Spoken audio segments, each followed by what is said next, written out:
to welcome everyone to a Wednesday preview show for Wednesday, August the 11th, day number 12 of our summer season. So we've it's more than half over. We've rounded second. We're on the back nine. It's going by way too quick. That's how this meet does. It's like you feel like you're kind of getting in a groove, getting comfortable, and the next thing you know, Done. it's Virginia Derby and dunzo. That's it. But we still have, of course, 3 more weeks of racing after this, and we still got this card to talk about. So why don't we dive right in, Jess? We start out with our usual finisher, bottom level maidens going around a ground, but we start out with a field of 9 on the inner turf.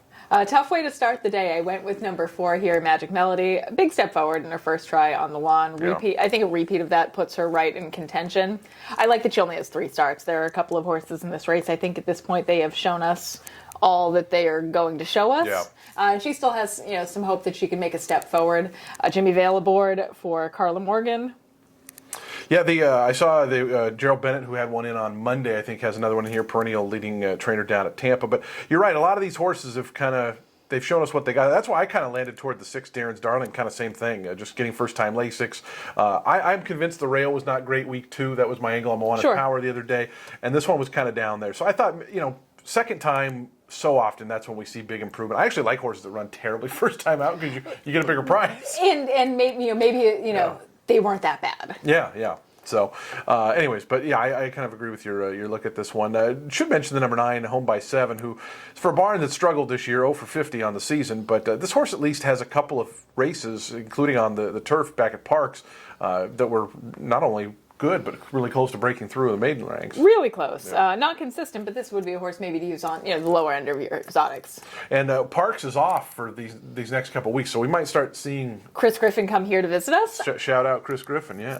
But we might start seeing more, Jose Betancourt's a rider we haven't seen here. We might start seeing some more Parks trainers just because, hey, they got horses that are ready to run, and it's a nice drive down the Highway 95. Very pleasant. Not too many tolls. Delaware Bridge gets you for $5, though. At least it was a couple years ago. Your picks for race 1? 4, 2, 8, and 7. The second race on the program, we are on the outer turf at 5 furlongs, which most of them are 5.5. But the early pick 4 is all turf sprints. 4 of them right in a row. Well, that'll be fun for the announcer. I love the turf sprints here. They're fun. Some nice big fields as well. I went with number 5, Shikaka, beaten favorite at Monmouth, but boy, has Sarah Nagel just been super live. This is a barn that just firing from all cylinders. Logical top contender. I think that natural tactical speed should help. And we're noticing the past couple of days, I think that the shift is changing from dead closers to horses being a little more forwardly placed, doing well on the turf. Shikaka ran on opening day 2019, the first day of the reopening. Do you know what that word is from? It's a Jim Carrey movie, Ace isn't Ventura it? 2, yeah. Oh, you thought I wasn't going to know. No, I didn't think. That's good job. But I the connection, I think, is by Animal Kingdom. Oh, which is clever. Yeah. But I picture Jim Carrey in my mind saying it every time. Well, so that was, I remember when that horse ran opening day, I got a little bit excited and would say, Chicago! Of course. And because that was like what the tribes folks would say to him, yes. I think. And then he would Jim Carrey. But I remember Jeremy Balin commenting, he goes, you seemed a little too excited saying Chicago. One thing about Chicago, though, been favored in 5 out of the last 6 starts and just 1 win. That might be kind of the name that with our age demographic, kind of watching Everybody's racing. over betting. Yeah, people just about our age are like, that's a hunch play for me. Yeah, we're that lost generation of Gen X and millennial between. I fit Gen X by 1 year. You're a millennial, right? Yeah. I guess. Yeah. I'm an old soul millennial, though. We should talk about Not My Money, who certainly is a morning line favorite at 9-5 and has a good win 2 starts back. They tried the stakes race, didn't work out great, but I don't blame them for trying. Yeah. You kind of have to take a swing for it. This connections are always live here. Ferris Allen, Horatio Caramanos, and I think this one looks like she has a lot of upside, kind of rolling through her conditions. Caramanos had a win Monday. He had the most perfect placement of the horse. He's just a professional. Yeah. I think he's vastly underrated in kind of a broader sense. But he just puts his horses where they belong, times the rides really well. Your picks for the second? 5, 6, 1, 3. Race number 3, outer turf sprinting. This one for the older fillies and mares, and just an open $16,000 race. These open mid-level claimers I always find pretty interesting because there's usually a good mix of decent form and some hard knockers. Sure. And I went with one of those hard knockers, number 1, Buffston Love. Just the model of consistency. I liked that game effort at Pimlico. I think that translates really well here. Mm-hmm. Yeah, I just thought it was one of those races you could make a case for a number of horses. Truax is coming in off a couple of straight wins down at Tampa, just kind of breezed right through the conditions.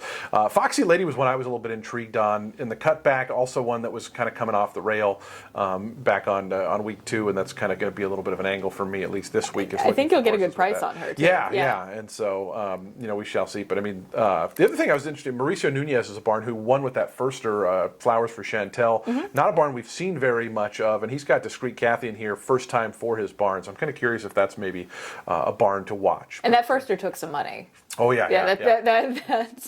That was one of those they knew sort of race. Well, and you picked the horse, if I remember right, but it was based off of just there wasn't first much time else. starter, there wasn't much else. But Yeah. then you're watching the board, and this is a case where it does help to watch the board and pay attention a little bit. Like, she was taking a lot of attention. The picks for the third for you? 1, 4, 5, and 8.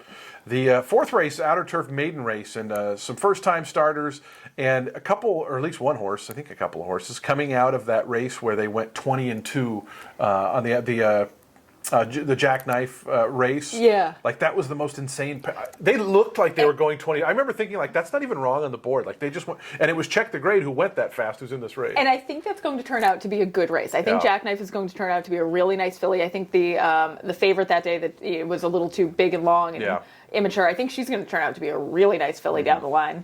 But anyway, I'm going with the first-time starter here after saying all of that. Number 8, right? No. Oh! I'm keeping you on your toes here. I thought that was a sure bet. I mean, Now I know. number 8. Now I know who it is. Go ahead. Who do you think it is? 5.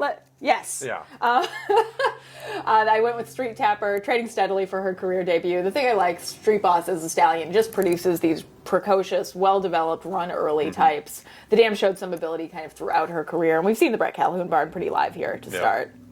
Yeah, I'm really curious to see how those two come out of that race. Check the Grade was just so fast, but did really pack it in late. And She's Like Thunder on the outside was way back and got to within shout distance, but it helps when they go 22 in front of you.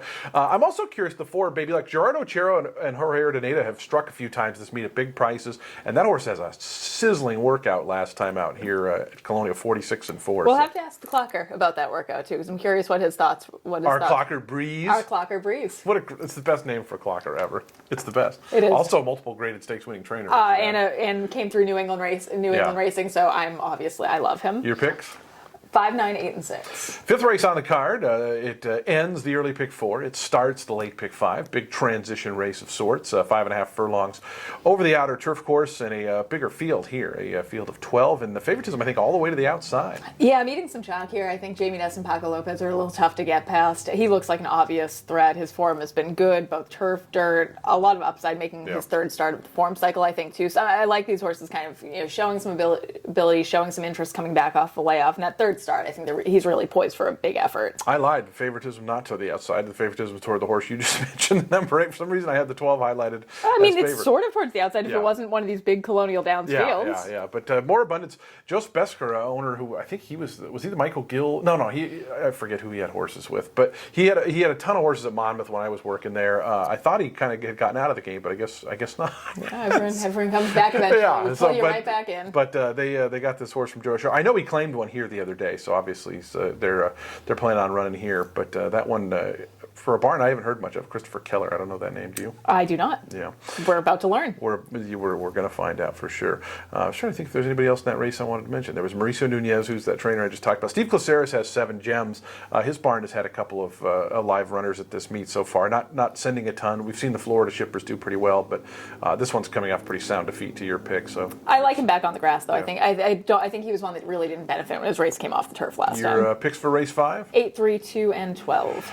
6th race, we start the late pick 4, 12-5 claimers. It's a kind of a optional claimer starter allowance type thing, and I'm curious to see what the board does here because I thought there was a fair number of contenders and horses that all kind of Merv has a lot of them in that 7-2, 5-1 range. Like there's a bunch of them. I think the 6 is the logical favorite, but I'm really curious to see kind of how this race gets bet. I am as well, and I have to say if I can get 5-1 on Rough Night number 5, I will run. You will see me in whatever shoes I'm wearing, just running to the windows. He was narrowly beaten by what I thought was a really well-meant winner last time out. Willing the Speed really came into that race, ran a dynamite race that day. His barn's been live.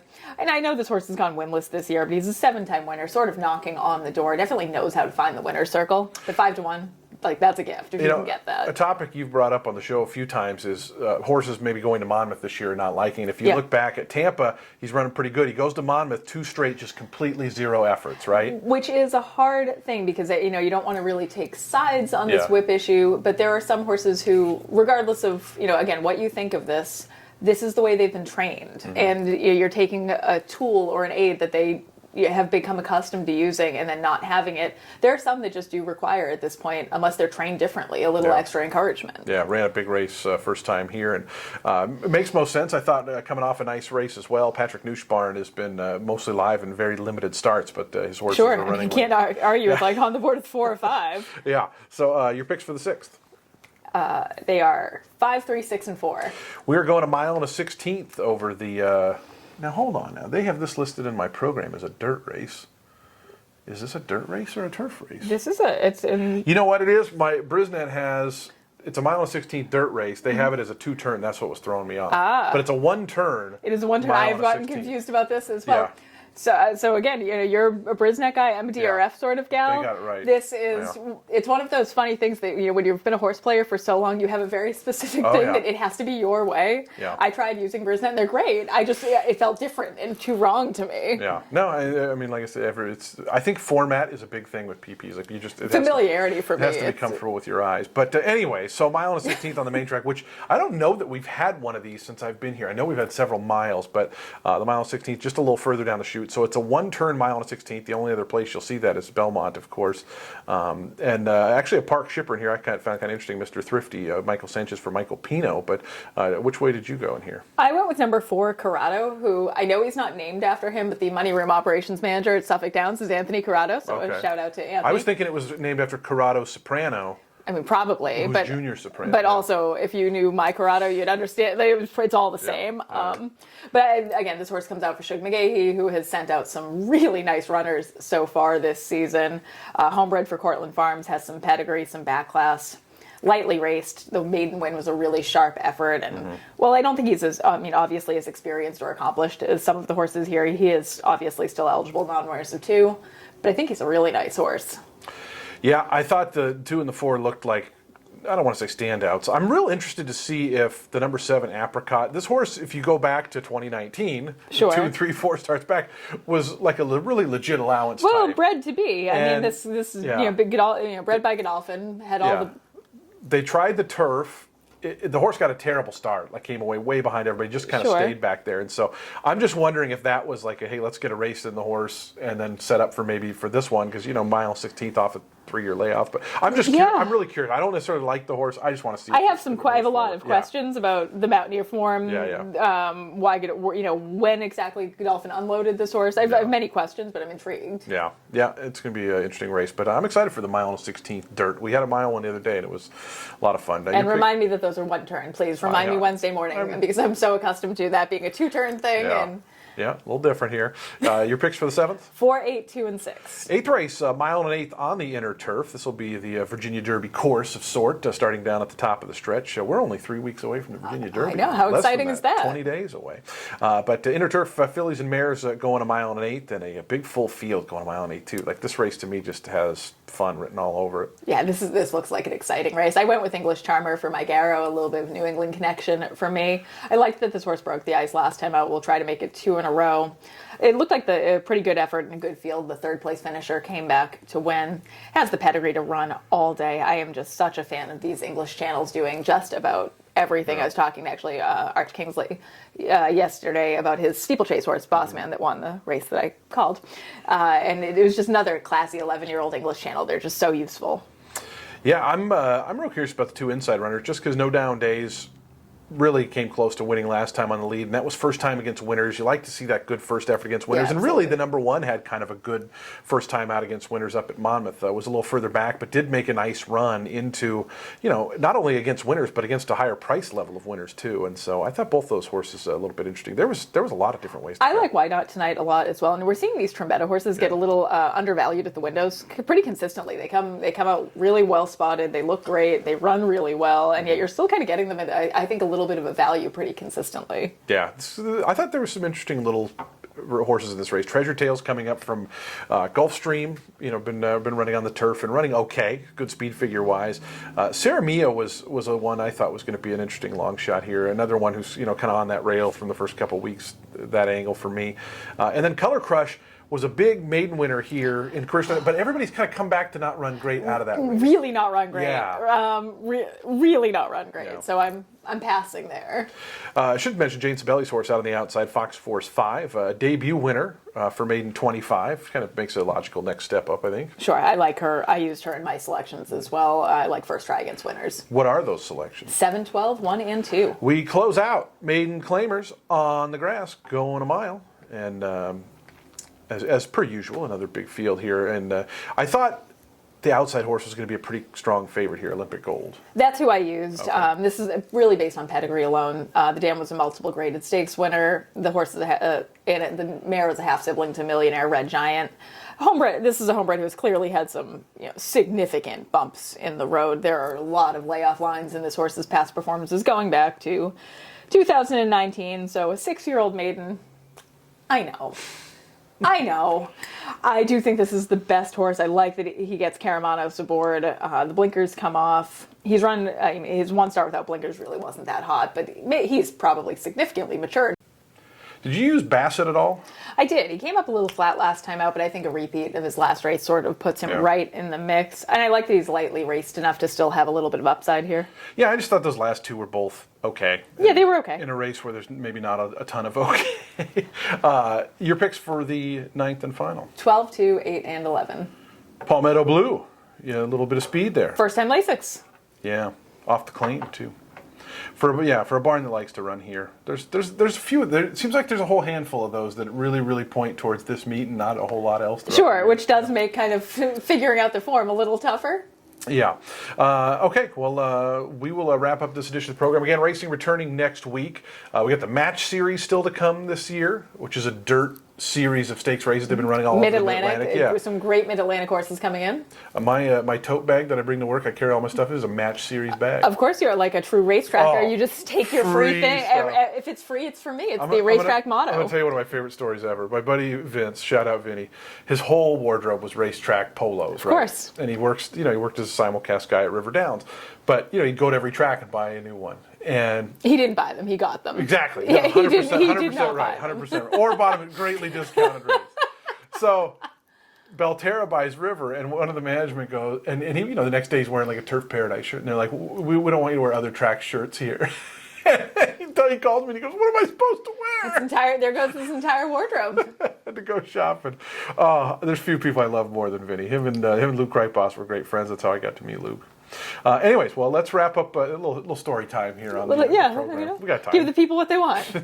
Most of them tuned out by now, anyways. We're going to close out the show again. Match series still to come. Virginia Derby still to come. 3 more great weeks of racing here in Virginia. For Jessica Paquette, I'm Jason Beem. We'll see you guys back on Monday.